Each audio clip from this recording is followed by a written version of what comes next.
Depressed, frustrated, sad, confused. You want answer. Let's talk.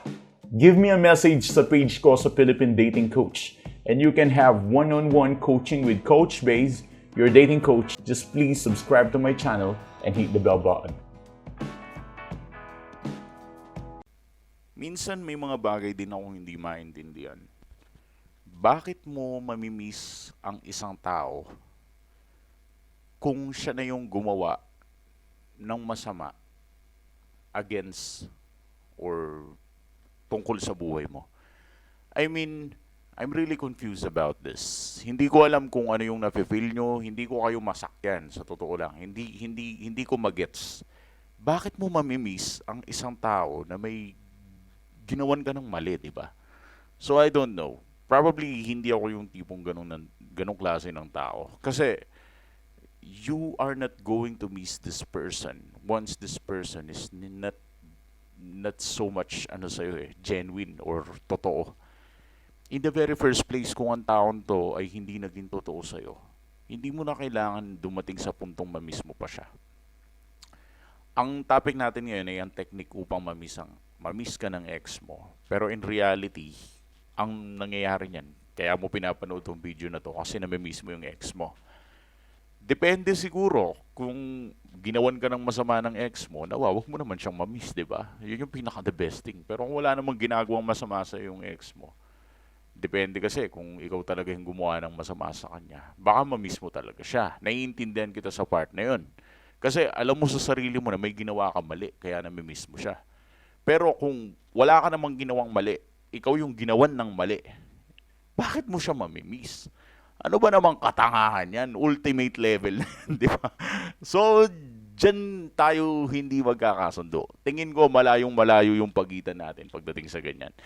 Dahil hindi mo dapat mamiss ang isang tao na ginawan ka ng mali. Pero na lang kung ikaw yung gumawa ng mali, mamimiss mo talaga siya. So, this is just a basic psychology. Upang mamiss ka ng ex mo, I think the best thing to do is, kagaya lang ng dati, you just need to enjoy this distance na meron kayo. And masasuggest ko para ma-enjoy nyo yung distance nyo is mag-focus kayo kung ano yung mga bagay na dapat yung pag-focusan. Do not let this situation na mangyari na imbis na itong sitwasyon na to i-lift up ka. Yung sitwasyon na to binabagsak ka. Right? Itong breakup na to nilalagay ka niya sa kumunoy, nilalagay ka niya sa ilalim ng dagat, nilalagay ka niya sa kailaliman. Hindi ka mamimiss ng ex mo kapag ganong klaseng tao ka. Pero kung ang life mo constantly nag-i-improve siya, tuloy-tuloy yung improvement mo, tuloy-tuloy yung mga magagandang bagay na nangyayari sa'yo, I can say na magiging maganda yung outcome ng life mo. Kasi nagiging submissive ka doon sa katotohanan. Right? So, simple lang to. Kung gusto mong mamiss ka ng ex mo, huwag kang magpalugmok. Anong palugmok ang tinutukoy ko? Huwag kang magpalugmok sa breakup na nangyari. Huwag kang magpalugmok sa kalungkutan, sa mga consequences na kinakaharap mo. Sa lahat ng mga bagay na to, huwag kang magpalugmok. Ang kailangan mo is umangat. Kailangan mong gumawa ng paraan to take yourself back in reality kung saan ka talaga nakalugar. Alam ko mahirap magbigay ng advice dahil minsan yung mga advice na ibinibigay namin, kapag mali, kami ang mananagot. Pero ano man ang advice na sinasabi ko ngayon, as long as may common sense ka, maiintindihan mo na napakaganda ng advice ko eh. Yung hindi ka nagpapalugmok, hindi ka nagpapabagsak, hindi ka nagpapaiwan. You are just continuing, achieving what you want to achieve. And you don't give a shit about the other things in the world. Kung ano sabihin ng iba, kung ano sabihin ng ex mo, kung ano sabihin ng bagong type mo, wag mong hayaan ng mga bagay na to ay ang mag-determine sa kung sino ka. Abutin mo yung dapat mong abutin. Have a lot of courages, di ba? Hindi ka pwedeng manatili dyan sa ilalim. And that is the reason why those people who have this kind of mentality are always winning and always taking over. Di ba? Ang pinakarason ay dahil meron silang courage, meron silang motivation that they don't really care about this shit. They don't really care about this darkness. what they always think is about what they can achieve in future. They don't care about the past, and they are fighting the present time, and they are thinking about the future. Be futuristic. Ganun lang kasimple yun, dear. Hindi mo kailangan maglugmok, humiga sa kama, umiyak. Just be a futuristic person.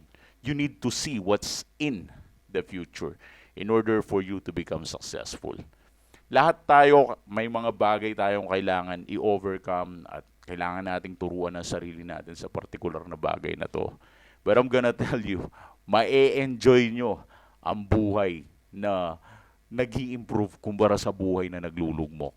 I will give you 100% guarantee. You are going to enjoy this. Basta self-improvement ang usapan, basta kagandahan ng buhay, you are going to enjoy self-improvement. At isa lang ang technique upang mamiss ka ng ex mo. I don't know kung kailangan mong gamitin to para sa stupid belief na kailangan ka mamiss ng ex mo. That's funny actually. Yeah, that's funny. And wala, title lang ng YouTube yan, dear. Kailangan mo lang manood. Kaya ako ginawa yung title na yan. But in reality, hindi naman talaga necessary na dapat kang mamiss ng ex mo. All you need to do is just to miss yourself. To miss the person that you wanted to be. And that is the person who is really successful.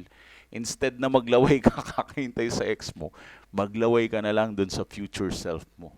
Dahil iba ang pakiramdam kapag yung sarili mo, mahal na mahal mo. Just believe me, dahil ito ang magbibigay ng guarantee sa'yo. So, I think you need an advice. Kung kailangan mo ng advice, just give us a message sa page namin sa Philippine Dating Coach. And we are going to guarantee you na mabibigay namin yung advice na kailangan mo at yung advice na gusto mo marinig. Thanks for watching.